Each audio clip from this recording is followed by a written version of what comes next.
저희들이 이제 2주 동안 우리 룻기 이제 말씀을 통해서 우리가 그 작은 자들을 위한 크신 하나님 이제 말씀을 같이 나누고 주제로 말씀을 나누고 있는데, 이제 오늘은 그 마지막 시간입니다. 오늘 만약에 성찬식이 없었으면 우리가 한번 쭉 내용을 정리를 하면 좋은데, 또 이어서 우리가 성찬식이 진행이 되기 때문에 한번 여러분들이 그 일과 제일 첫째 페이지에 보시면 그 목차가 있습니다. 목차. 그래서 한 목차 정도만 여러분들이 한번 보시면 이제 지금까지 어떤 내용을 다루었는가 하는 것을 좀 이해를 하실 수가 있고, 이제 오늘은 마지막 시간이기 때문에 이런 이야기를 거쳐서 이렇게 결말이 이렇게 나는구나 하는 것들을 여러분들이 조금 더 그 선명하게 이해하실 수가 있습니다. 그래서 시작할 때 이제 첫 번째는 마라가 된 나오미. 그래서 그 엘리멜렉이 이제 모압 지방 흉년을 만나서 모압 지방으로 참 이주하게 되고, 이제 결국 거기에서 이제 엘리멜렉도 죽고 또 두 아들이 결혼을 하지만 또 자식이 없는 채 두 아들이 죽게 되는, 그래서 결과 그 나오미, 이 나의 기쁨이라는 뜻을 가진 이 나오미가 이제 마라가 되는, 이 마라는 쓰다라는 뜻입니다. 그래서 기쁨의 이름을 가진 그 나오미가 이제 마라가 되어버린, 그리고 텅 비어버린 이제 내용들을 이제 처음 우리가 다루었습니다. 그리고 이제 두 번째 우리 1장 이제 내용은 이제 나오미가 모압에서 돌아오는 이야기를 기록을 하고 있는데, 이제 1장 6절부터 시작을 해서 14절까지는 이제 나오미가 듣게 됩니다. 여호와께서 베들레헴에 찾아오셔서 이제 돌아보셔서 거기에 양식을 주셨다. 하나님께서 자기 백성을 돌아보셨다라는 소식을 듣고 이제 나오미가 참 용기를 내고 소위 믿음으로 이제 베들레헴 그리고 하나님께로 이제 돌아오기로 그가 결심하고 또 그것을 행동에 옮기는 내용입니다. 그래서 두 자부에게 이제 돌아갈 수 있도록, 그래서 하나님께 돌아왔을 때 이제 사람들을 좀 이렇게 내려놓을 수 있는 이제 힘이 생기죠. 그래서 그들을 돌아가도록 이렇게 두 번이나 권면을 합니다. 그렇지만 이제 오르바라는 자부는 이렇게 돌아가지만 이제 룻은 끝까지 이제 시어머니를 붙쫓는 내용이 나왔습니다. 그리고 1장 마지막 부분 1장 15절부터 22절까지는 이제 나오미가 한 번 더 이제 룻에게 야 돌아가라 이렇게 권면을 하지만, 이제 룻이 시어머니 앞에서 이렇게 정말 놀라운 그런 고백을 합니다. 저한테 그런 이야기 하지 마십시오. 어머님이 살아계셔서 어디로 가든지 또 어디에 멈추시든지 저 같이 갈 거고, 그리고 또 어머니가 어디에 묻히시든지 저도 같이 갈 거고, 그리고 참 이제 유명한 고백입니다. 어머님의 하나님이 나의 하나님이 되고 어머님의 백성이 나의 백성이 될 거고, 이제 죽음 외에 어머님과 나를, 내가 어머님을 떠나게 되면 하나님께서 저를 벌 주시기를 원한다 이렇게 참 고백을 합니다. 그러니까 이제 나오미가 도저히 만류할 수 없다는 것을 알고 이제 같이 돌아오게 되고, 이제 베들레헴에 돌아왔을 때 사람들이 놀라고, 그리고 이제 나오미는 애가를 부르죠. 슬픈 노래. 내가 풍족하게 나갔는데 이제는 내가 텅 비어서 돌아왔다. 그리고 전능자가 나를 치셨기 때문에 나를 더 이상 나옴이라고 부르지 말고 마라라고 불러라 이렇게 슬픈 노래를 부르게 됩니다. 이런 이제 절망적인 상황이죠. 남편과 두 아들을 잃고 이제 아무것도 없이 이 베들레헴에 돌아왔습니다. 그런데 이제 희망의 결국 빛이라는 것은 바로 그때가 포로 보리를 추수하는 시기였고, 또 하나는 이제 그 옆에 누가 있느냐, 바로 시어머니 그리고 그 이전 가족들에 대해서 인애를 이렇게 지키는 이제 룻이 그 곁에 있습니다. 자, 이제 우리가 2장을 우리가 살펴보면 2장은 이어지는 그 룻과 보아스가 이제 보리 타작 마당에서 이제 이제 그 룻과 그리고 또 보아스가 보아스의 밭에서 이제 만나는 내용들이 기록이 되어져 있습니다. 그래서 2장 1절부터 7절까지는 제목 그대로 이제 우연도 하나님의 손 안에 있다. 그래서 이제 룻이 하나님께서 율법으로 정하신 가난한 자들이 합법적으로 할 수 있는 게 있습니다. 그것은 뭔가 하면 바로 추수할 때 떨어진 이삭을 이렇게 줄 수 있도록 하나님께서 이렇게 법을 정해 놓으셨습니다. 그래서 그 법에 근거해서 이제 보리 추수 시기니까 그 이삭을 주우러 가도록 그 시어머니에게 참 이렇게 허락을 받고, 그가 이렇게 발걸음이 닿았던 곳이 어디였느냐? 우연히 이제 보아스의 밭에 이르게 됩니다. 그리고 또 마침 그 시간에 이제 보아스가 밭을 이렇게 방문하게 됩니다.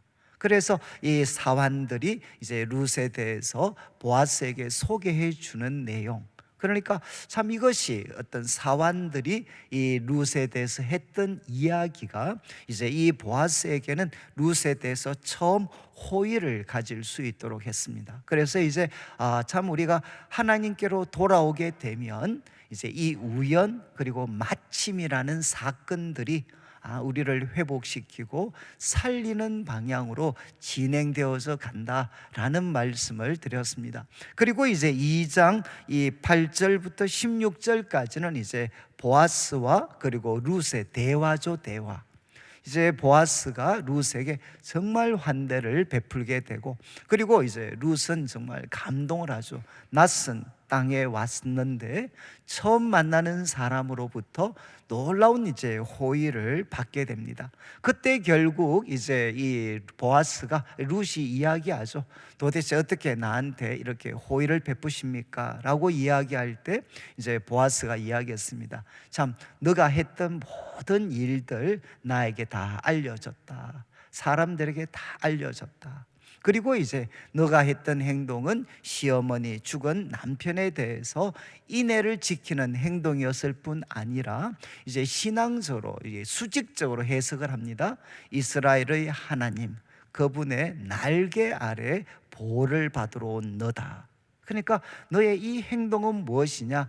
이스라엘의 하나님, 그분의 날개 아래 보호를 받으러 온 건데, 하나님께서 너에게 온전한 상을 주시기를 원한다. 이렇게 그에게 축복을 하게 됩니다. 그리고 이제 이 룻에게 정말 호의를 베풀어 주게 되죠. 호의를 베풀어서 참 많은 그런 이제 보리를 얻도록 해 줍니다. 그리고 이제 2장 17절부터 23절은 이제 이 일을 이제 시어머니에게 보고하죠. 도대체 너 누구 밭에 갔느냐? 어떤 일이 있었느냐? 이렇게 시어머니가 물을 때 이제 보아스에 대한 이야기를 합니다. 그때 정말 이제 이 보아스가 정말 풍족한 그런 참 이 곡식을 가질 수 있도록 했을 뿐만 아니라 그 소식을 들었을 때 이제 이 룻의, 그러니까 나오미의 마음에 소망이 생긴 거죠. 그렇게 호의를 베풀어 주었던 이 보아스가 누군가, 바로 기업 물을 자가 된다. 우리의 기업 물을 자 중에 한 사람이다. 그리고 이제 그 나오미의 마음에 뭔가 이렇게 희망이 생기게 되는, 소망이 생기게 되는 내용들이 이제 2장 마지막 부분에 기록이 되어져 있었습니다. 이제 3장 1절부터 3장에는 그 무대가 타작마당으로 옮겨집니다. 타작마당으로 이제 보리 추수, 밀 추수가 보통 한 7주 정도 진행이 됩니다. 7주 정도. 그러니까 7주 동안에는 이제 룻과 또 나오미가 참 이렇게 그 어려운 가운데서도 참 풍족함을 누릴 수가 있었겠죠. 이 보아스의 배려를 통해서 정말 풍족함을 누릴 수 있었지만 이제 보리와 밀 추수가 끝이 났습니다. 그러면 앞으로 이제 이 두 여인은 어떻게 살아야 되나? 이제 3장에서 나오미가 정말 그 대담한 그런 계획을 세우게 됩니다. 그래서 3장 1절부터 7절까지 말씀은 이제 이 이 나오미가 이제 룻에게 정말 안식할 곳을 찾아주겠다 이렇게 계획을 제안하게 되고, 그리고 구체적으로 이제 지시를 합니다. 지시. 이제 그 내용은 결국 이제 이 볼이 타작하는 날 이제 보아스가 기쁨에 겨워서 그리고 이 타작마당에서 잠을 자게 될 터인데 그의 발치 곁에 이제 가서 이제 바로 누워라, 이런 하나의 그 좀 어떻게 보면 대담하고 또 충격적인, 또 한편으로는 정말 위험한 그런 계획을 이제 룻에게 이야기를 합니다. 그런데 이제 룻은 어떻게 하느냐, 바로 시어머니가 말한 대로 다 행하게 됩니다. 그것을 이제 다 행하죠. 그리고 이제 그가 옷을 입고 기름을 바르고 목욕을 하고, 이것은 뭐 단순하게 예쁘게 보이는 것을 넘어서 이제 이 죽은 자에 대한 애도를 이렇게 끝내는, 애도를 끝내고 이제는 정상적인 삶으로 돌아오는 하나의 이제 선언이기도 합니다. 그래서 이 나오미의 지시대로 이제 룻은 행하게 됩니다. 그리고 3장 8절부터 이제 13절까지는 이제 한밤중에 보아스가 깜짝 놀라게 되고, 그리고 이제 도대체 어떻게 된 건가. 그래서 이제 이 룻이 놀라운, 어떻게 보면 청혼을 하죠. 청혼. 바로 이제 주의 어떤 시종 룻이, 나는 룻인데, 참 이제 보아스가 사용했던 말이죠. 이스라엘의 하나님의 날개 아래 보호를 받으러 온 너, 바로 이 단어를 사용을 했는데 이제 룻이 이야기합니다. 당신의 옷깃으로 저를 덮어주십시오. 근데 이 옷깃이라는 단어가 바로 2장에 나왔던 날개와 똑같은 단어입니다. 똑같은 단어. 그러니까 문자적으로 번역을 하면 당신의 날개로 저를 덮어주십시오. 바로 보아스가 하나님께 사용했던 말이죠. 그런데 그 날개로 저를 덮어주십시오 라고 이제 청혼을 하게 되고 기업 물을 자가 된다라는 걸 밝히고, 그러니까 이제 이 보아스가 어떻게 행동합니까? 너의 행동은 참 무엇이냐? 먼저는 욕심으로 비롯된 행동이 아니다. 너 젊은 애들 쫓아다니지 않았고 나한테 이렇게 한 것은, 이것은 욕심에서 나온 행동이 아니고 이제 이야기합니다. 너의 처음 인애가 처음 인애보다 나중 인애가 더하다. 이 처음 인애는 이제 나오미가 이제 참 그 가족 그 남편이 죽었을 때 나오미와 함께 베들레헴까지 왔던 이야기, 그리고 또 이제 보리밭에서 풍성한 추수로 그 시어머니를 섬겼던 이야기, 이게 다 뭔가 하면 처음 인애입니다. 인애라는 건 헤세드, 언약적인 사랑이라고 말씀드렸어요.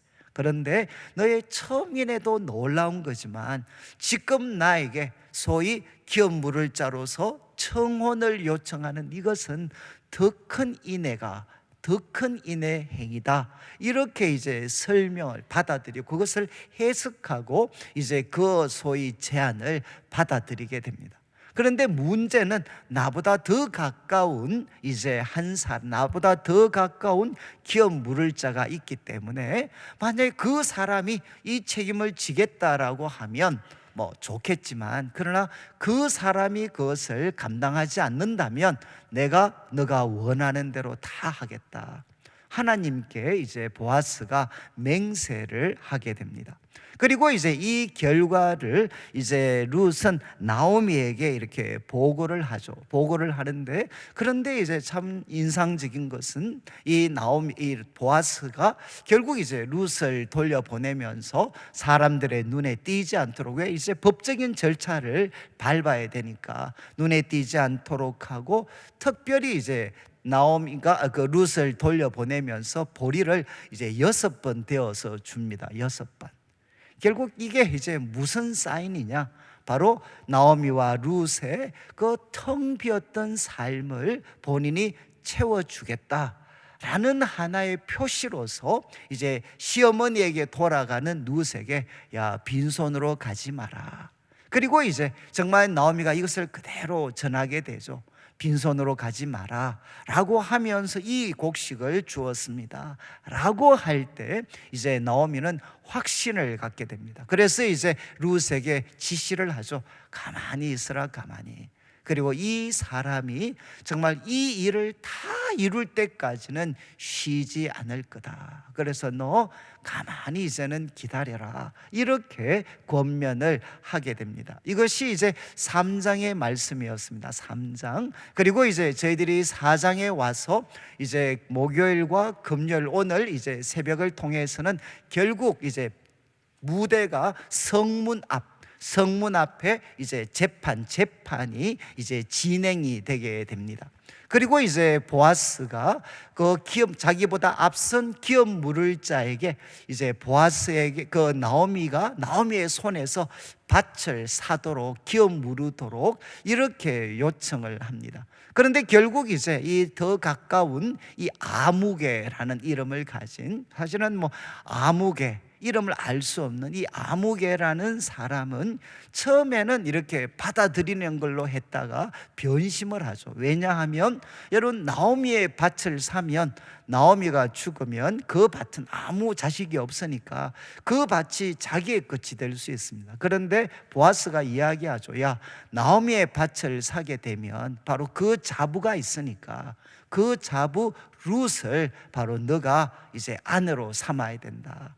그리고 또 낳는 자식은 누구의 아들이 되느냐? 죽은 자 엘리멜렉과 말론의 아들이 되어서 그 이름으로 기업을 물러줘야 된다. 이렇게 이제 보아스가 이야기를 합니다. 결국 이제 기업 물을 자가 되려면 두 과부죠. 이제 나오미와 룻을 책임져야 되고, 또 아이를 놓는다면 그 아이도 책임져야 되고, 그리고 또 모든 이제 모압으로 가면서 소유권을 넘겨버렸던 그 밭을 또 다 사줘야 되고, 나중에 이제 그 자식도 밭도 이제는 결국 이제 엘리멜렉의 자식이 것들이 되어야 되고, 그래서 이런 것들을 생각을 할 때 이제 기업 물을 자, 더 가까운 기업 물을 자는 이제 변심을 하게 됩니다. 이것을 자신은 거절하고 이제 어떤 보아스에게 이제 넘기게 됩니다.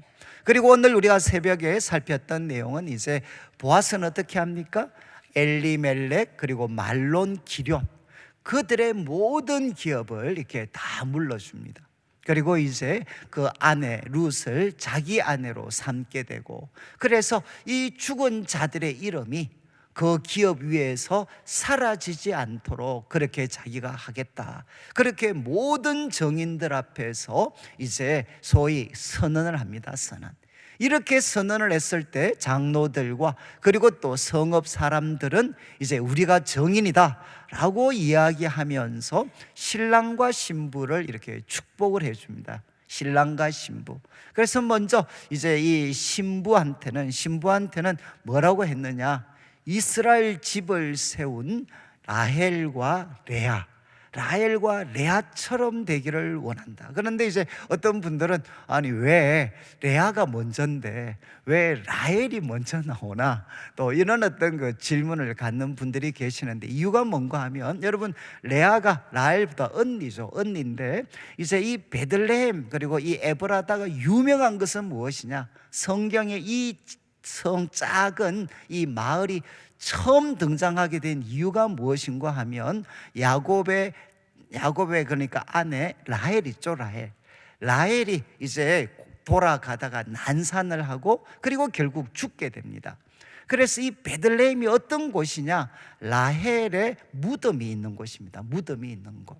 그래서 나중에 이것은 예수님께서 이렇게 나중에 그 베들레헴에 태어나셨고 아이들이 죽게 될 때 라헬이 운다, 정말 라헬의 통곡에 대한 이야기가 나오는데 다 이런 배경을 가지고 있습니다. 그러니까 이 베들레헴이 유명한 것은 뭔가 하면 라헬의 묘지가 있는 곳이죠. 무덤이 있는 곳이죠. 그러니까 그 동네 사람들에게는 여러분, 아무리 유다의 그런 참 후손들이지만 그 묘지가 그 성에 있는, 거기에 있는 라헬이 훨씬 더 친숙하겠죠. 그러니까 이제 라헬이라는 이름을 아마 먼저 썼지 않겠는가라고 추측을 합니다. 그래서 라헬과 정말 레아의 집처럼 되기를 원한다, 이렇게 참 축하해 주고, 그리고 이제 신랑인 그 보아스에게는 정말 너가 유명해지는데 누구처럼 다말이 바로 낳았던 그 제가 좀 설명을 드렸죠. 정말 그 룻과 거의 비슷한 하나의 조건을 가진, 결국 첫 번째 결혼해서 실패하고, 실패가 아니죠, 아이 없이 남편이 죽게 되고, 그런데 이제 이 하나님이 정하신 계대 결혼, 그 안에서 참 새로운 그런 희망, 또 때로는 과감한 그런 행동을 통해서 자식을 낳았던, 그래서 참 너의 집이, 베레스를 보고 너의 집은 그렇게 낳아서 이제는 유다 지파 가운데 가장 대표적인 가문이 된 베레스의 집과 같이 되기를 원한다. 이렇게 그 어떤 참 장로들과 성읍 사람들이 이제 축복을 해주고, 그리고 이제 결혼을 하게 됩니다. 이까지가 우리가 오늘까지 다루었던 이제 내용입니다. 오늘 우리가 다루는 내용은 이제 룻기의 마지막입니다. 마지막인데 이제 크게 우리가 한 세 부분 정도로 나눌 수가 있습니다. 그래서 이제 13절부터 시작을 해서 이제 13절에는 무엇이 나와 있느냐? 이제 보아스 그리고 룻이 아들을 낳는 장면입니다. 아들을 낳게 되고, 그리고 14절과 이제 15절은 아이가 출생했을 때 베들레헴 여인들이 참 이렇게 하나님을 찬양하고, 그리고 이 아이를 축복해 주는 그런 내용들이 14절, 15절에 나오게 됩니다. 그리고 이제 16절, 17절은 이제 누구에게 초점이 맞추어지느냐? 먼저는 나오미에게 초점이 맞추어집니다. 이제 나오미는 어떻게 되느냐? 이 아이의 양육자가 되게 되는 거죠. 나오미는 이 아이의 양육자가 됩니다. 그리고 이제 이 어떤 참 이 나오미를 결국은 노년에 섬기고 그 기업을 이어줄 수 있는 그런 사람이 됩니다. 그리고 이제 시선을 조금 더 확대하죠. 이제 룻기를 마무리하면서 이 오벳이 결국 누구냐? 이 오벳이 한편으로는 나오미의 삶을 풍성하게 회복시켜주는 그런 아이가 되었지만, 이제 이스라엘 공동체, 이스라엘 사회로 눈을 확장하여서 이는 누군고 하면 이새의 아버지고, 그 이새는 다윗의 아버지, 그러니까 다윗의 아버지인 이새의 아버지가 누구냐? 바로 오벳 에돔이라는 겁니다. 그래서 이것은 결국 이런 하나의 결론이 되는 거죠. 이 오벳은 바로 이 나오미를 풍성하게 채워준 사람일 뿐만 아니라, 여러분 이제 성경 순서상 사사기, 룻기, 사무엘 상하입니다. 사무엘 상하는 결국 무슨 이야기냐? 하나님께서 다윗 왕을 세우셔서 그 사사시대의 모든 혼란들이 정리가 되고, 이제 하나님께서 이스라엘을 풍성하게 채우시는 내용이 결국은 사무엘 상하의 내용입니다. 여러분, 이 아이가 누가 되느냐? 한편으로는 나오미, 정말 그 나오미를 풍성하게 채워줄 뿐만 아니라 이 아이는 결국 어떤 아이가 되느냐? 텅 빈 이스라엘 사회, 이스라엘 백성을 가득 채워주는 아이가 될 거다 라는 것을 암시하고, 이제 마지막 18절부터 22절까지는 이제 10명의 이름, 정말 10대가 기록이 되었어요. 10대 10명의 이름이 이제 나타나게, 족보가 기록이 됩니다. 그래서 정말 이 일, 우리가 룻기에서 살폈던 작은 사람들의 그 순종, 그리고 그 헌신을 통해서 정말 어떤 결과가 이루어졌는가 하는 것을 족보를 통해 이제 제시하는 것으로 룻기는 마무리가 되게 됩니다. 자, 그러면 이제 13절을 다시 한번 보시죠. 강의안과 함께 이 13절을 보시면 이제 보아스가 룻을 맞이하여서 아내로 삼습니다. 그리고 그에게 들어갔는데 여호와께서 그에게 임신하게 하심으로 그가 아들을 낳게 됩니다. 여러분, 여기에서 결국 가장 핵심은 보아스가 이제 룻을 아내로 맞이했죠. 그리고 그에게 들어갔을 때 여호와께서 그에게 임신, 여기서 재밌는 표현은 여호와께서 그에게 임신을 주셨다는 겁니다. 임신을 주셨다. 룻에게 임신을 주셨다. 그래서 그가 아들을 낳게 됩니다. 결국 이 말씀은 우리한테 두 가지를 생각하게 되죠. 여러분, 우리가 룻기가 시작이 될 때 이 어떤 그 소위 룻과 그리고 오르바는 결혼을 했지만 자녀가 없었습니다. 시간이 거기에 기록이 됩니다. 이제 10년. 보통 이제 이 10년은 모압 이주부터 10년이냐 아니면 결혼 후부터 10년이냐, 보통 후자 쪽 입장을 취합니다. 그러니까 참 후자 쪽 입장을 취한다면 룻은 이제 말론과 결혼을 했지만 10년 동안 사실은 아이가 없었죠. 그런데 이제 보아스, 정말 하나님께서 그들의 삶을 인도하시고 이제 보아스와 결혼하게 되었을 때 이제 여호와께서 어떻게 하셨느냐, 룻에게 임신을 주셨다는 겁니다. 룻에게 임신을 주셔서 그가 아들을 낳게 됩니다. 10년 동안 불임이었던 그 룻에게 이제 하나님께서 임신이라는 그 선물을 허락해 주시죠. 또 하나 이제 이 말씀은 바로 앞에 나오는 11절 12절 말씀을 여러분이 성경에 있으시니까 한번 보시면, 그때 바로 장로들과 성읍 백성들이 축복해 준 내용이 무엇입니까? 축복해 준 내용 12절을 비추어 주시면 12절에 이렇게 이야기했죠. 여호와께서 이 젊은 여자로 말미암아 내 상속자를 주사. 정말 이제 장로들과 그 정인이었던 장로들과 백성들이 정말 이제 축복하면서 그들에게 축복해 줬던 내용이 무엇이냐?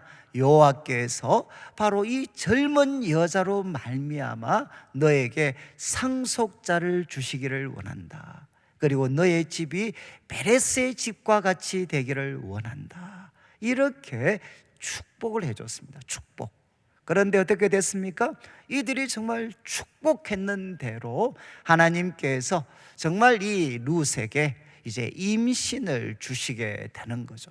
제가 오늘 아침에도 말씀을 드렸지만, 여러분, 우리 성도들이 참 이렇게 하나님을 기뻐하고 또 하나님을 참 기대하는 가운데 여러분, 이렇게 서로를 참 축복하는 게 너무너무 중요합니다. 그래서 저는 참 이게 잘 되지를 않아요. 저도 지금 막 이 목사님들 막 이런 분들 중에 막 이런 것들을 잘 하시는 분들을 보면 이제 요즘은 정말 좀 부러운 것 같아요. 어떻게 저렇게 하실 수가 있나. 저는 이게 참 잘 되지를 않는 것 같아요. 그런데 여러분, 이제 그래서 우리 대구 지역이 조금 어려운 것 같아요. 이제는 좀 우리 서로에 대해서, 여러분, 사람 중에 뭐 완전한 사람이 누가 있겠어요? 완전한 사람. 여러분, 이제 부정적으로 보려고 하면 끝이 없습니다. 그런데 여러분, 우리가 믿음을 가졌다는 것은 무엇이죠? 우리가 다 부족함이 있지만, 그러나 이런 부족한 사람에게 누가 역사하실 수가 있습니까? 하나님이 하나님께서. 그러니까 우리가 하나님에 대한 믿음 그리고 소망을 가지고 이제 서로에게 우리가 참 축복해주고 또 서로에게 믿음의 말을 우리가 전해주는 그런 참 노력들이 이제는 좀 필요할 것 같아요. 그래서 저는 이제 좀 이 교회 속에서도 좀 보면 이렇게 그 참 뭐 부족함, 참 저희 교회는 그래도 하나님께서 은혜를 주셔서 막 그렇게까지 뭐 잘 나쁘지는 않지만, 그래도 아직 보면 이제 소위 이 스틸 헝그리죠. 스틸 헝그리. 우리가 조금 더 서로에 대해서 우리가 긍정적으로 이야기를 할 수 있는데, 집에 가서 우리가 남편과 아내한테도 조금 더 우리가 긍정적인 말을 할 수가 있잖아요. 또 주님의 이름으로 축복해 줄 수도 있잖아요. 그리고 우리 자녀들한테도 이렇게 축복해 줄 수 있잖아요. 그래서 제가 우리 청년들이 부모님들한테 이제 그런 과거에 그런 원망을 많이 했어요. 우리 부모님은 이제 저한테 항상 좋은 소리 안 하십니다. 그러면 제가 이제 한번 가서 물어보죠. 아니, 부모님들한테, 아니, 아이들한테 좀 좋은 말 해주시지. 그러면 그분들 아주 말이 재밌어요. 목사님, 좋은 말 하면 애들이 교만해서 안 됩니다.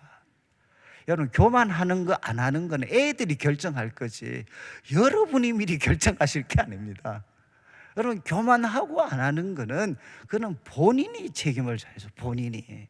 우리가 해야 되는 것은 무엇이냐? 그냥 속된 말로 뭐 뻥튀기 이상한 소리 하는 게 아니고, 우리가 하나님을 믿기 때문에, 그분의 능력과 지혜와 사랑을 믿기 때문에 어떻게 해야 되겠습니까? 참 그들을 향해 이렇게 축복해 주는. 참, 그래서 이제 막 이런 거잖아요. 우리 부모님들 막 온 이렇게 좀 막 욕을 막 하려고 하다가, 이 신기한 놈아. 이런 똑같은 욕이지만, 이렇게 정말 이 신기한 놈아, 신기한. 정말 우리 청년애들이 어떻게 신기하지 않나요? 어떻게 저런 상황에서 저런 행동을 할 수 있나? 그런데 그게 하나님께서 사용하시면 그 신기한 게 정말 놀라운 행동으로 바뀌어질 수도 있잖아요. 그러니까 지금 이제 여러분, 룻은 10년 동안 아이가 없었죠. 그런데 이제 나오미와 보아스와 참 결혼을 하게 되었을 때 여호와께서 그에게 임신을 주셨고, 그 앞에 무엇이 나왔느냐? 장로들 그리고 또 백성들의 축복이 있었습니다. 축복이. 그리고 이제 이어지는 말씀을 보시면 이제 13절은 이제 아이가 태어났을 때 이제 동네 여인들이 등장합니다. 이 강의 안에 제가 적어 놓았던 것처럼 이제 베들레헴 여인들의 찬양과 축복이 나오는데, 앞부분 바로 앞에는 성문에서 법적인 절차를 다룰 때는 남성 중심이었습니다. 거기 나오는 것은 전부 다 남성 대명사였습니다. 그런데 이제 여인들은 무엇을 하시나? 이제 찬양을 하는 거죠. 찬양. 정말 이렇게 찬양하고 축복을 합니다. 축복. 그래서 우리 남자분들만 찬양을 잘 못하는 게 아니고, 축복을 잘 못하는 게 아니고, 여자분들도 잘 못하시는 경우가 많습니다. 그런데 참 여기 보면 이제 베들레헴 여인들이 이제 찬양을 하잖아요. 찬양. 여호와를 찬양하라. 14절에 여호와를 찬양하라. 그러면서 이렇게 기뻐합니다. 여호와께서 오늘 너에게 이제 기업 물을 자가 없게 하지 아니하셨다. 이 부정의 부정이니까 강한 긍정이죠. 야, 너에게, 바로 아무런 희망이라고는 찾을 수 없었던 나오미, 너에게, 너의 입으로 말하라고 이야기했던 바로 너에게 하나님은 누구를 주셨느냐? 기업 물을 자를 주셨다는 겁니다. 그래서 정말 이제 이 베들레헴의 여인들이 나오미를 이렇게 향해서 하나님을 찬송해라. 정말 하나님께서 너한테 기업 물을 자를 주셨다. 그리고 이제 축복을 합니다. 하나님을 이렇게 높인 다음에 이제 소위 축복을 하는데, 내용이 뭔가 하면 이 아이의 이름이 이스라엘 중에 유명하게 되기를 원한다. 여러분, 이 표현 어디서 보셨지 않습니까? 11절 마지막에 바로 이제 이 보아스를 축복해 주면서 베레스의 집과 같이 되기를 원한다라고 했지만, 그 앞에 이제 뭐라고 이야기했느냐? 바로 유명하고 유력하게 되기를 원한다. 이렇게 정말 자신을 희생하면서 그 인애를 실천한 보아스한테 정말 너의 집이 유력하고 유명해지기를 원한다. 이렇게 이야기했죠. 지금 여인들도 같은 축복을 하는 겁니다. 이제 태어난 아이한테 이야기하는 거죠. 이 아이가 이름이 이스라엘 중에서 유명하게 되기를 원한다. 이렇게 축복을 해줬어요. 축복. 그래서 저는 지금도 제가 벌써 저는 들은 기억도 나지 않는데, 저는 지금도 이제 우리 할머니들이 제가 어렸을 때 이제 저한테 했던 말씀이 하나 있었어요. 그게 뭔가 하면, 저희 할머님이 이제 항상 저한테 이제 야, 너 신앙적으로 앞으로 참 잘 되게 될 거다. 그러면서 이제 우리 할머님이 예를 드신 분이 계셨어요. 저는 그분을 한 번도 제대로 기억이 나지 않습니다. 우리로 말하면 예친입니다. 예친. 이제 예친 모임에서 우리 할머님이 이제 할머니들 이렇게 한 50대 정도 되는 분들이 이제 모이셨죠. 모이셔서 그때 제가 이제 이렇게 이렇게 같이 그때는 손주들을 데리고 했으니까, 그때 참 모교회에서 기도 많이 하셨던 그 권사님 한 분 계셨어요. 권사님이. 근데 그 권사님이 이제 우리 할머님보다 훨씬 신앙이 먼저 시작을 했고 깊은 분이셨죠. 그런데 그 할머님이, 이제 그 권사님이 우리 할머님 보고, 이제 제가 할머니 따라 상당 껄쫄 이렇게 같이 다녔으니까, 그때 그 기도 많이 하시는 권사님이 할머님 보고 뭐라고 이야기했는가 하면, 아이고, 야, 서 권사, 제가 그때는 이제 손주였으니까, 이제 관영이, 어릴 때부터야 성령 받았다, 성령. 그러니까 저는 이제 근거가 뭔지를 모르겠어요. 저는 받은 적이 없는데, 그런데 그 기도 많이 하셨던 이제 권사님이 우리 할머니 뭐 이야기를 하셨어요. 야, 저 관영이 어리지만 성령 받았다, 성령. 그러면서 우리 할머님이 항상 저한테 이야기해 주셨어요. 야, 그때 그 기도 많이 하는 권사가 너보고 어릴 때 성령 받았다 그랬다, 성령 받았다. 그래서 저는 그때 이제 믿었죠. 아, 내가 받았는 모양이다.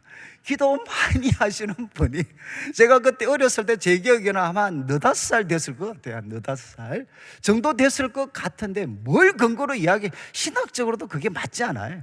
그런데도 아마 이제 그분이 그냥 립서비스를 했는 건지는 모르겠는데, 우리 할머님께서 하여간 저한테 항상 그 이야기 하셨어요. 너 앞으로 이제 신앙적으로 잘 될 거다. 그 다음 하시는, 그때 그 권사가 너 보고 어릴 때 성령 받았다, 성령 받았다. 그 할머님이 그렇게 이야기하셨다는 거예요. 여러분, 참 그분은 어떤 그 의도를 갖고 하셨는지 모르지만, 그때 우리 할머님 같은 경우 이제 신앙이 그렇게 아직 깊지 않으셨을 때니까 정말 그 권사님의 축복이죠, 축복. 그 축복이 할머님한테는 얼마나 큰 위로와 격려가 됐는지 몰라요. 그러니까 우리 기도 많이 하시는 소위 권사님, 또 우리 만약에 장로님, 집사님들, 정말 말을 조심하셔야 돼요. 왜냐하면 여러분들은 기도를 많이 하시는 분들이시기 때문에, 여러분들 입에서 아이고, 불러놓고 이제 어느 집사, 야, 너 아들은 안 되겠다, 큰일 납니다, 큰일. 아시겠어요? 특별히 우리 순장님들, 아니 모임에서 아이고, 쟤는 왜 저러노. 여러분, 이게 그러면 정말 믿음이 어리신 분한테는 그게 마음에 새겨져 버려요. 이해하시겠어요? 남도 아니고 정말 기도 많이 하시고 신실하신 분 입에서 자는 왜 저러노, 왜 저래, 이러면 정말 기대와 소망이 사라져 버리는 거죠. 그런데 참 우리 아이들이나 아니면 참 그들이 일어나는 걸 보면서 그들의 입에서 참 이렇게 축복이 많이 나오는, 야, 정말 어떤 그 행동 속에 얼마든지 하나님의 눈에서 정말 이렇게 믿음으로 이렇게 우리가 해석하고 선포할 수 있는 게 있잖아요. 그러니까 또 요즘에 이제 참 제가 이거 하나님 앞에 이제 기도하는 건, 하나님, 저는 아무래도 성도들을 많이 만나잖아요. 성도들을 많이 만나니까 제가 성도들과 만날 때 참 제 입에서 그들을 축복해 주는, 정말 그들의 삶을 축복해 주는 그런 말들이 정말 이제는 나올 수 있도록 해 주십시오. 우리 성도들이 그렇게 느껴질 수 있도록 해 주십시오. 여러분, 우리 교회가 만약에 만나는 사람들마다 서로에게 참 우리가 참 예치 모임할 때 말씀을 나누는 것도 중요하지만 뭐가 중요하겠습니까? 바로 서로를 축복해 주고, 그리고 사랑해 주고 격려해 주는 그런 말과 마음으로 그 자리에 있는 것입니다. 그런 마음으로 함께 말씀을 나누어 보시죠. 그러면 사람들의 삶에 예치 모임, 예배에 한번 참여하고 나면 거기에는 빛이 생기는 거죠. 그리고 거기에는 놀라운 하나님의 풍성함이 채워지게 되고 꿈과 희망을 갖게 되는 거죠. 저는 참 우리 도시가, 저는 참 이 대구 지역이 제일 바꿔야 될 것이 무엇이냐, 사람들을 축복하지를 않아요. 사람들을 조그만 건수만 있으면 물어 뜯으려고 하지 사람들을 축복해 주지 않습니다. 그런데 예수님을 믿는 사람들이 이 일에 앞장을 서야 되는데 오히려 사람들을 물어 뜯고 하는데 앞장을 서는 모습들을 우리는 얼마나 많이 보는지 몰라요.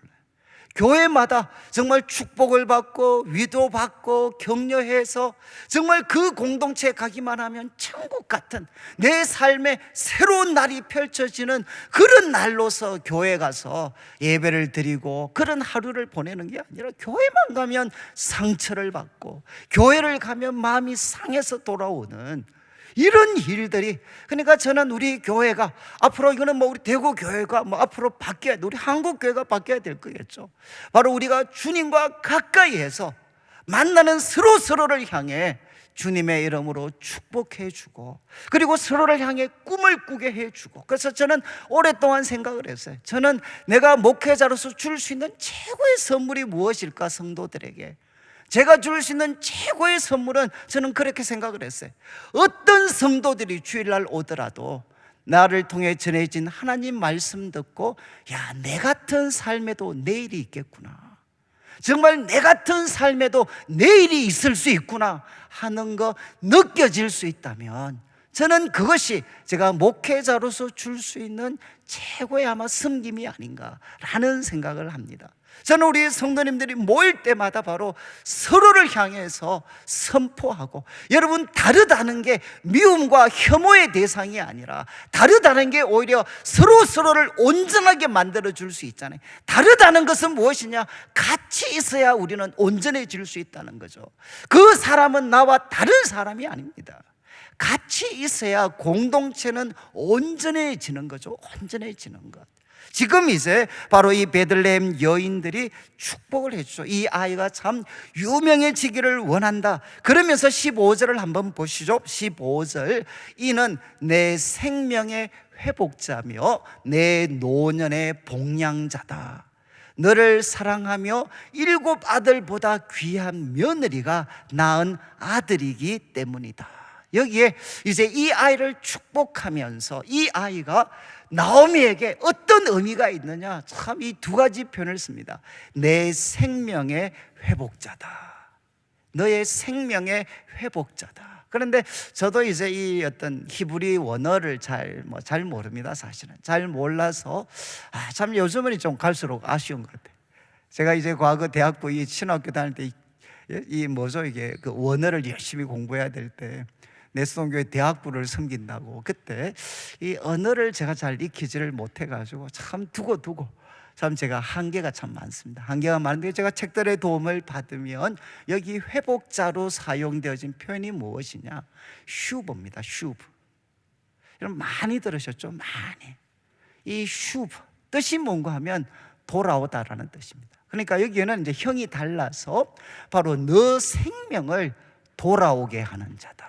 돌아오게 하는 자. 여러분 참 이 가슴이 찡한 편이지 않습니까?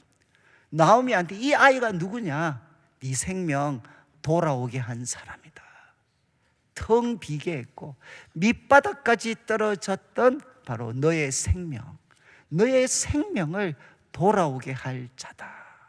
여러분 결국 이제 이것은 룻기의 하나의 그 시작과 끝입니다. 룻기의 시작은 결국 무엇이었죠? 절망적이었던 마라의 텅 비었던 바로 나오미. 그런데 그가 돌아왔습니다. 그가 돌아왔을 때 그에게 무엇이 주어졌느냐? 그 생명을 돌아오게 할 수 있는 바로 아기를 주셨다는 거죠. 아기를. 생명을 돌아오게 하는 자. 너의 생명이 모든 게 다 담겨져 있잖아요. 이게 뭐 부와 건강과 명예와 모든 게 이 생명이라는 표현 속에 다 담겨져 있습니다. 과거에는 다 이렇습니다. 그런데 하나님께 돌아왔을 때 바로 이 아이가, 하나님이 주신 이 아이가 무엇이 될 거냐? 너 생명을 돌아오게 하는 자가 될 거다. 그리고 또 이야기합니다. 내 노년, 원래 문자적으로 하면 흰머리입니다. 흰머리. 너 흰머리의 복량자다. 너 머리 휘었을 때 바로 너에게 일용할 양식을 공급해 주고 너의 삶을 다 챙겨줄 자가 누구냐? 바로 이 아이, 지금 태어난 아이가 너 노년의 복량자가 될 거다. 그러면 아마 옆에 여러분 아마 이제 보아스와 관계된 사람들이 있다면 뭐 이런 이야기 하겠죠. 뭐 아이고 꿈도 야무지다. 야 정말 이 아이가, 이 태어난 아이가, 여러분 이 나오미 정말 그렇게 잘 섬길까요? 잘 섬기겠습니까? 그런데 이 베들레헴 여인들이 그렇게 축복하는 이유가 무엇이냐? 그것은 오벳이 위대하기 때문이 아니고, 태어날 아이가 위대해서가 아니고, 그를 낳은 바로 룻이 어떠했느냐? 7 아들보다 귀한 너의 며느리가 낳은 자식이기 때문에. 여러분 여기 7이라는 것은 완전 숫자잖아요. 모든 아들들보다도, 여러분 모든 아들들 합친 것보다 더 귀한 너의 며느리. 이 며느리가 낳은 자식이기 때문에 여러분 바로 내 생명의 회복자가 되고 너의 흰머리의 봉양자가 될 것이다. 참 저는 이 여인들의 이 축복을 보면서 한마디 한마디 이렇게 축복해 줄 수가 있구나. 저는 이제 우리 성도님들 교회 오실 때 정말 이제 숙제를 하나씩 해가지고 오시면 좋겠어요. 어떤 숙제냐, 오면 또 우리 예체원들도 만나고 또 우리 가까운 사람들 만날 때 이들을 축복해 줄 수 있는 말들을 하나씩 찾아가지고 하나씩 찾아서 정말 그 사람들한테 그 축복의 말들을 해주는 거죠. 너의 생명을 돌아오고 흰머리를 바로 봉양하는 자가 될 거다. 그런데 여러분, 이렇게 확신할 수 있는 것은 오벳 때문이 아니라 며느리 때문이다. 여러분 참 이거 보시면 여러분 이제 지금 아기를 결혼할 때 이야기하는 거 아니잖아요. 아이를 놓고 나서 이렇게 베들레헴 여인이 이야기하잖아요. 그러면 최소 1년의 시간이 지났습니다. 그러면 결혼하고 나오미, 룻이 결혼하고 어떻게 살았겠습니까?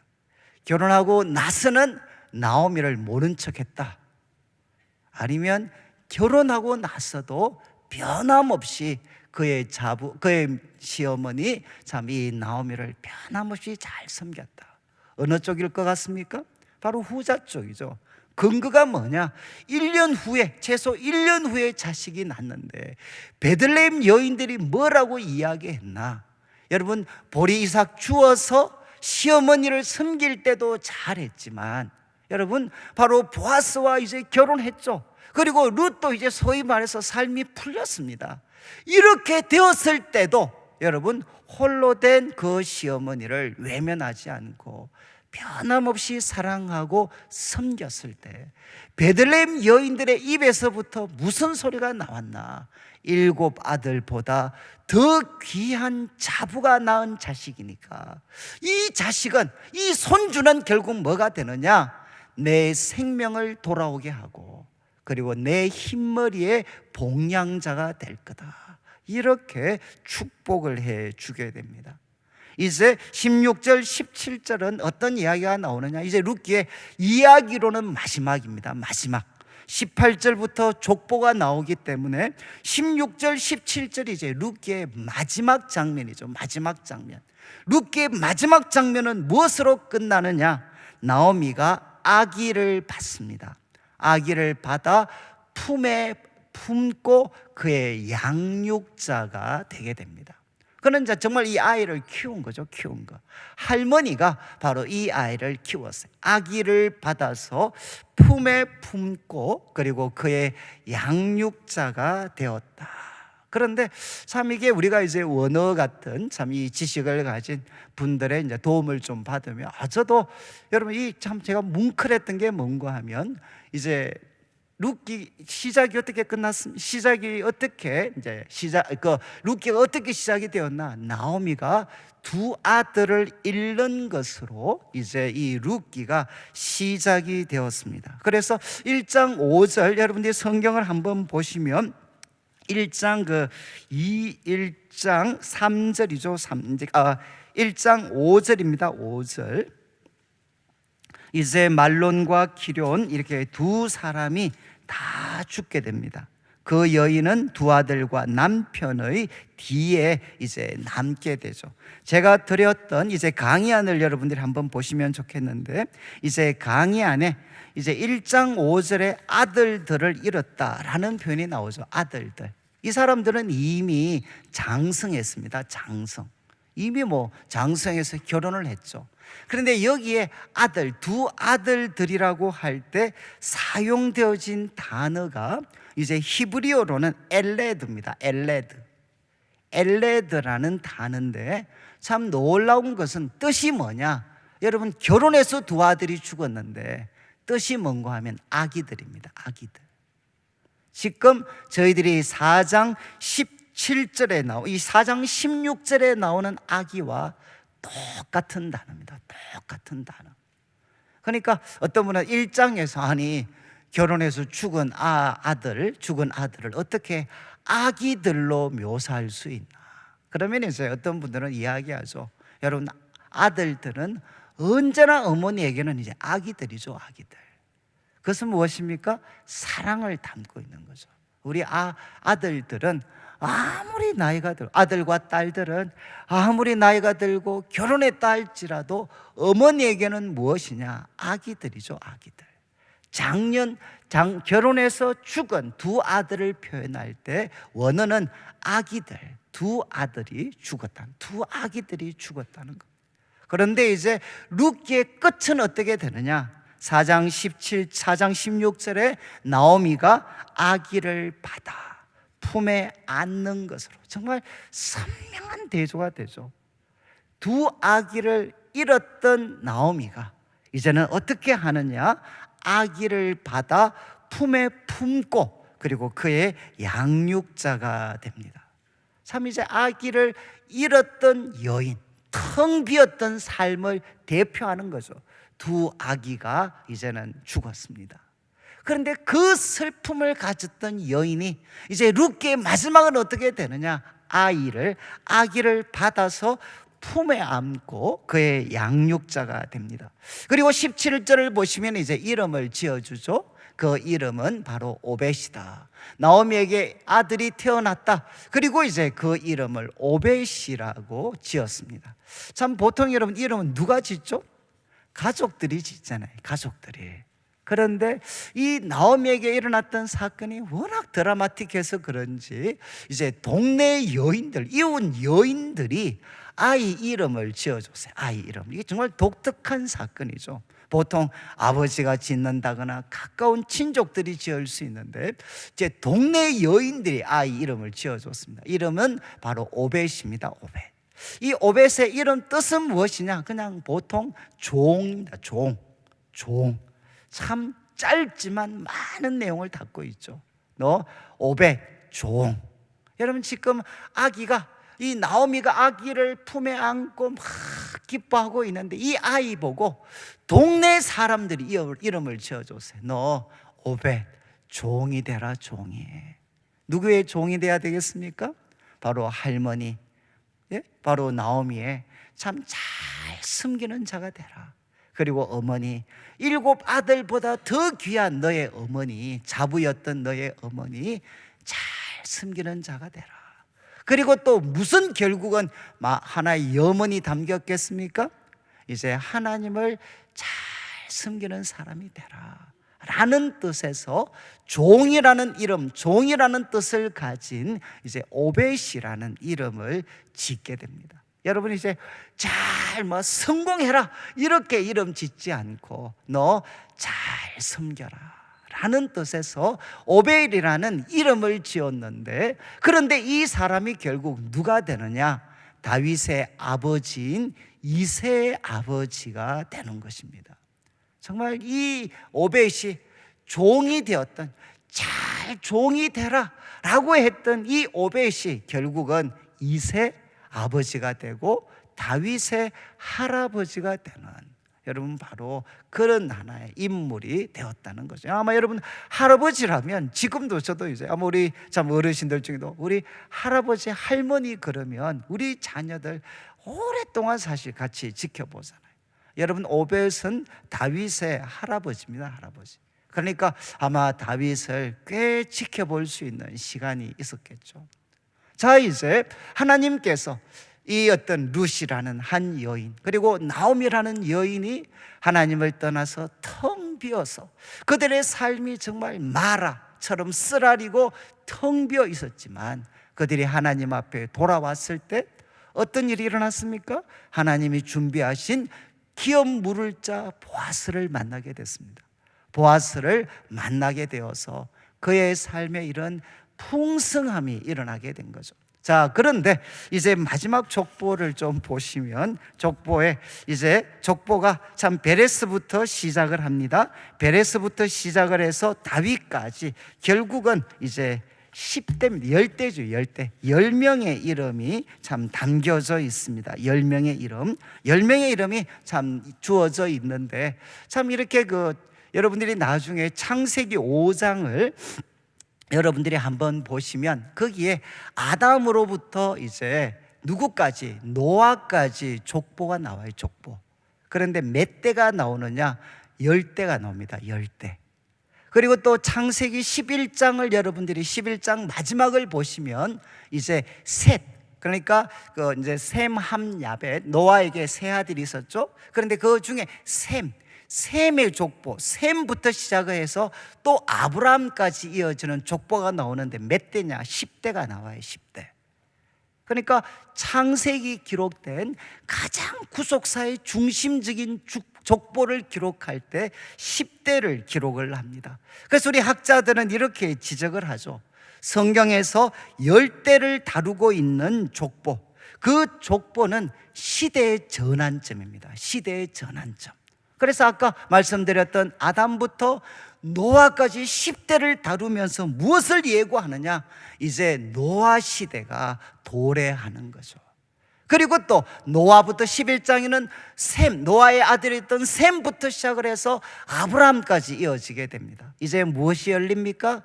아브라함의 시대가 열리게 되는 거죠.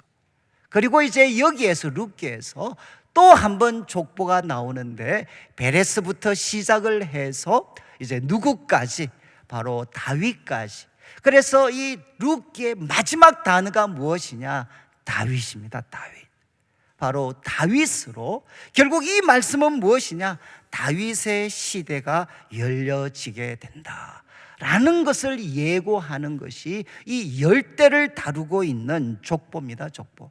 그러면 어떤 분들은 이제 아마 좀 마음에 있지만 질문 잘 못하시는 게, 아니 분명히 이 오벳은 말론의 아들인데, 그렇지 않습니까? 죽은 자의 이름을 물으니까, 그러면 이 말론의 족보 속에 들어가야 되는데 왜 지금 보아스의 족보 속에 편입이 됐나? 이제 이 질문이죠. 그런데 참 이 질문에 대해서 뭐 성경 그냥 이렇다라고 선언하고 있기 때문에 여러분, 이제 우리가 뭐 어때 뭐 100% 완벽한 답은 달 수가 없습니다. 그런데 학자들이 지적하는 것은 무엇이냐? 여러분, 룻기의 끝이, 룻기의 주관심이 무엇이죠? 지금 결국 죽은 자 말론, 그 가문이 어떻게 회복이 됐나? 이것이 룻기의 주제이겠습니까? 아니면 정말 모든 것을 상실한 여인, 그런데 정말 기업 물을 자의 그 책임을 다한 신실한 사람 보아스를 통해 그 삶이 이렇게 놀랍게 회복이 됐다. 그러면 마지막 이야기는 무엇으로 끝나야 되겠습니까? 바로 이렇게 신실한 삶을 살았던 보아스, 그 보아스의 미래는 어떻게 될 것인가 하는 것으로 이야기가 끝이 나야 되지 않겠습니까? 그래서 룻기를 통해 하나님이 마지막으로 보여주고 싶었던 것이 무엇이냐? 고통받는 여인들, 그리고 이웃들을 위해서 자신의 삶을 쏟아부었던 이 보아스의 미래는 어떻게 될 것이냐? 여러분, 그 아들은 이제 오벳이었고, 이 오벳을 통해 이새가 났고, 그리고 이새를 통해 누가 나왔느냐? 바로 다윗을 낳게 되었다. 그래서 여러분, 성경은 혈통의 순서가 아니다.